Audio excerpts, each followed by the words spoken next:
వారి యొక్క కళ్యాణోత్సవంలో భాగంగా కన్యాదానం అనే కార్యక్రమాన్ని ఇప్పుడు మనం జరుపుకుంటున్నాం.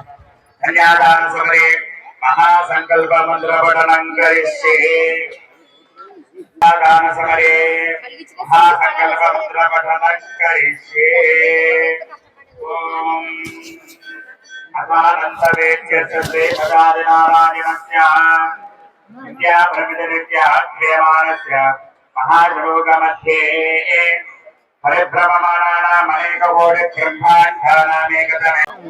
శ్రీదేవి భూదేవి సహిత శ్రీ లక్ష్మీ వెంకటేశ్వర స్వామి కళ్యాణోత్సవంలో భాగంగా స్వామివారికి ఇంతలాగా కన్యాదానం అనే కార్యక్రమాన్ని చేసి ఉన్నాం. కన్యాదానానికి సనాతన ధర్మంలో చాలా విశేషమైనటువంటి ఫలితం ఉంది.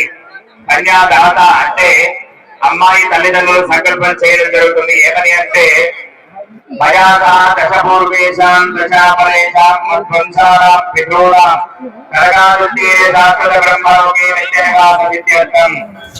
అంటే నాతో పాటుగా నా యొక్క ముందు 10 తరాలు, తర్వాత వెనక 10 తరాలు కూడా, వెనక ఎవరైతే 10 తరాలు పితృదేవులు ఎవరైనా పొరపాటున కనుక నరకంలో కనుక ఉన్నట్లయితే వాళ్ళు శాశ్వతమైనటువంటి బ్రహ్మలోకాన్ని పొందడానికి గాను నేను యొక్క కన్యాదానం చేస్తున్నానని చెప్పి ప్రమాణం చేయడం జరుగుతుంది. త్రిపుణీకృతాగ్నిస్వమేధ పౌండరీక వాజపేయ శతకృతమనాభాస్యర్థం. అంటే ఆర్తోర్యాగము మరియు పౌండరీకము, వాజపేయము, అశ్వమేధ యాగము 100 అశ్వమేధ యాగాలు చేస్తే ఏ విధమైనటువంటి ఫలితం అయితే లభిస్తుందో అది కన్యాదానం చేసిన వెంటనే కన్యాదానం అంటే అమ్మాయి తల్లిదండ్రులకు ఆ ఫలితం లభిస్తుందట. అలాంటి విశేషమైనటువంటి కన్యాదానం ఒక్కొక్క నువ్వుల కింద ఏది వేస్తే మొత్తం అయిపోయేసరికి ఎన్ని వేల సంవత్సరాలైతే పడుతుందో అంతకాలం వరకు కూడా మా పితృదేవతలు బ్రహ్మలోకాన్ని పొందడానికి గాను నేను ఈ యొక్క కన్యాదానాన్ని చేసుకోవడానికి సంకల్పించడం జరుగుతుంది. మరి కన్యాదాత పూరికనే కన్యాదానం చేయడం, గురుడు చేత అంటే పెళ్లి కుమారుల చేత కొన్ని ప్రమాదాలు చేయించుకుంటారు. ఏమని అంటే ధర్మార్థకామేచ పరిచారాతి చరితవ్య. ధర్మేచ అంటే మనం ఏదైనా ఒక ధర్మ కార్యాన్ని చేయాలన్నా, ఏదైనా యజ్ఞం చేయాలన్నా, ఏదైనా యాగం చేయాలన్నా, చివరికి ఏదైనా దానం చేయాలన్నా కూడా భార్యాభర్తలు ఇద్దరు కలిసి చేస్తేనే ఆ యజ్ఞము కానీ, యాగము కానీ, దానము కానీ సంపూర్ణమైనటువంటి ఫలితాన్ని ఇస్తుందట. అందుకని కన్యాదాన చెప్తారు ఇప్పటి నుంచి కూడా ఇవి ఏ ధర్మ కార్యం చేసినా కూడా మా అమ్మాయిని నీ పక్కన వచ్చుకొని యొక్క కార్యక్రమాన్ని చేయమని ఆ సూర్యచంద్రుల సాక్షిగా, అగ్ని సాక్షిగా ప్రమాణం చేయమని చెప్పడం జరుగుతుంది. అప్పుడు వరుడు ఆతిచరామి అలాగే చేస్తారు. ఇప్పటి నుంచి కూడా ఏ కార్యక్రమం ధర్మ కార్యాన్ని ఆచరించినా కూడా మీ అమ్మాయిని నా పక్కన వచ్చుకొని మేము ఇద్దరు కలిసి ఈ యొక్క కార్యక్రమాన్ని చేస్తామని చెప్పి ప్రమాణం చేయడం జరుగుతుంది. అర్థేచ అంటే ఇంతలాగా సంపాదించినటువంటి ధనం ఏదైతే ఉందో ఇక ముందు సంపాదించే ధనానికంతా కూడా మా అమ్మాయిని కూడా అధికారిని చేయాలి అలాగని ప్రమాణం చేయమంటాడు. వరుడు ఆతిచరామి అలాగే చేస్తారని చెప్పడం జరుగుతుంది. ఆమెచ ఈ యొక్క వంశవృద్ధి మా అమ్మాయి ద్వారానే నువ్వు సత్సంతానాన్ని, మంచి సంతానాన్ని నీ వంశాన్ని వృద్ధిపరుచుకోవాలి అని చెప్పి ఈ యొక్క ప్రమాణం చేయమని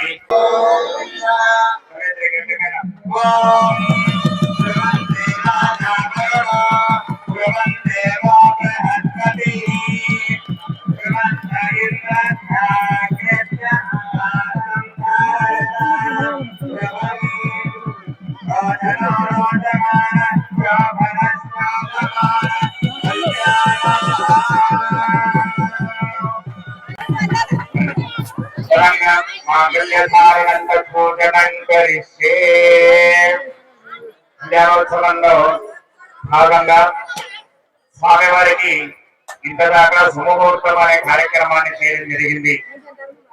సుముహూర్తం అంటే మనకు ప్రతిరోజు కూడా 12 లగ్నాలు ఉంటాయి. ప్రతి లగ్నానికి కూడా పుష్కరము అనే ఒక సమయం ఉంటుంది. ఆ సమయంలో శుభదృష్టితో చూస్తూ ఉంటాయి. అలాంటి ముహూర్తాన్ని మనకు వేద పండితుడు సుముహూర్తంగా నిర్ణయించడం జరుగుతుంది. ఆ సుముహూర్త కాలంలో మరి ఏం చేయాలి అంటే పూర్వకాలంలో అయితే కనుక ఈ యొక్క వరుడికి వధువు అని, ఈ వధువుకి వరుడు అని చెప్పి పెద్దవాళ్ళు నిశ్చయించేవారు. మరి వారిద్దరు ఎప్పుడు చూసుకునేవారు? ఈ యొక్క శుభముహూర్త సమయంలో నవగ్రహాలని కూడా శుభదిశలో చూస్తున్నటువంటి సమయంలో పుష్కరకాలంలో ఉదోవలిద్దరు కూడా వేద మంత్రాల మధ్య బ్రాహ్మణ ఆశీర్వచనముల మధ్య వచ్చినటువంటి అతిథులు అందరూ పెద్దవాళ్ళందరూ కూడా ఆశీర్వచన చేస్తున్నటువంటి సమయంలో ఉదోవలిద్దరు కూడా ఒకరినొకరు చూసుకోవడం జరుగుతుంది. మనం వివాహం జరిగేటప్పుడు దేశంలోని అంతఃపురాలను అందరూ పెడతాం. ఉదోవలిద్దరికి కూడా మధ్యలో ఎదురుపడిన అంతలాగా వాళ్ళు చూసుకునేవారు కాదు. మరి మారుతున్నటువంటి కాలంలో ఇప్పుడు నిర్మూలనే చూసుకొని ఒకరినొకరు పెళ్లి చూపులు చేసుకొని తర్వాత ముందే ఈ యొక్క వాళ్ళిద్దరు కూడా వధువులిద్దరు చూసుకొని తర్వాత నిశ్చితార్థమని ఎంగేజ్మెంట్ చేసుకుంటూ ఉంటారు. పూర్వజనాలు మార్చుకొని ఆ తర్వాత వివాహం చేసుకోవడం జరుగుతుంది. మనకు 8 రకాల వివాహాలు ఉన్నాయి. వధువులిద్దరు కూడా మొట్టమొదటిసారిగా ఎప్పుడైతే వాళ్ళిద్దరు కళ్ళలోకి చూసుకుంటారో అదే శుభముహూర్తం. ఆ శుభముహూర్త సమయంలోనే బ్రాహ్మణుడు మంత్రాలు చెబుతారు.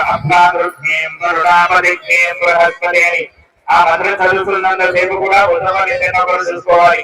వీడియోగ్రాఫర్ను ఫోటోగ్రాఫర్ను చూసుకోవడం వల్ల ఏమవుతుందంటే వాళ్ళ తర్వాత కొన్ని రోజులకు మళ్ళీ జాతకంగా తీసుకోవాలి. ఐదారు మంది కూడా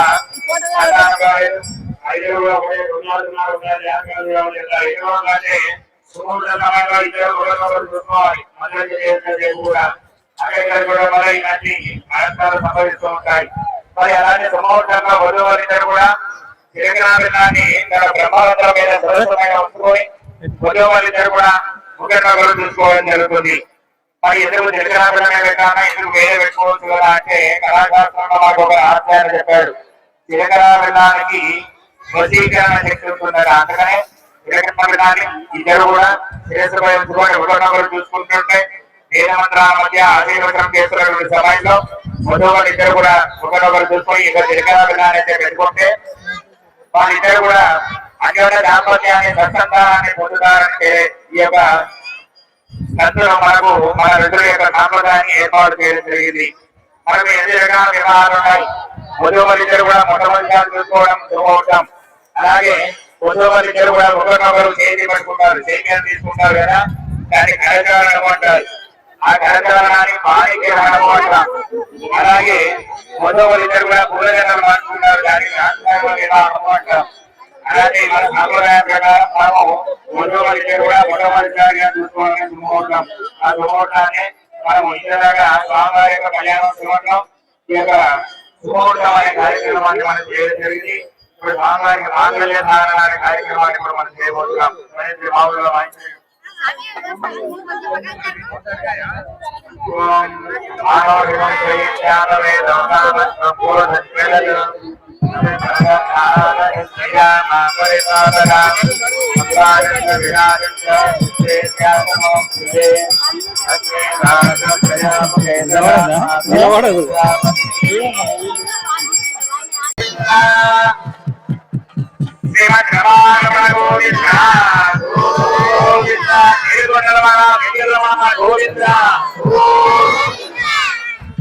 అందరూ కూడా మాంగళ్యాన్ని నమస్కారం చేసుకోండి.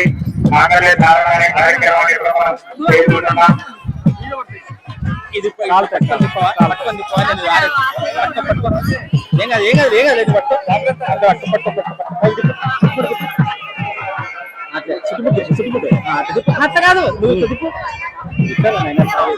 మళ్ళీ అట్లనే కదా నువ్వు తీస్తావా?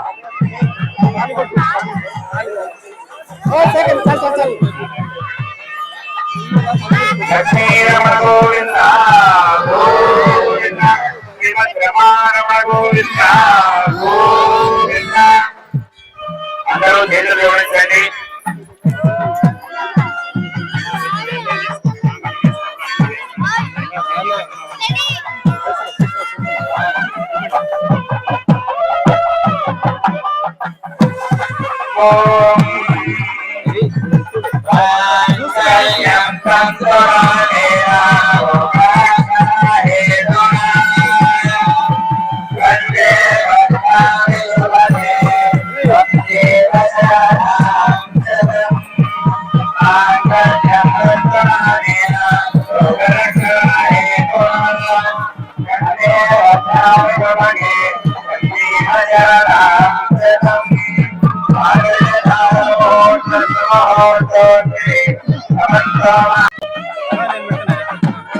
తీసుకో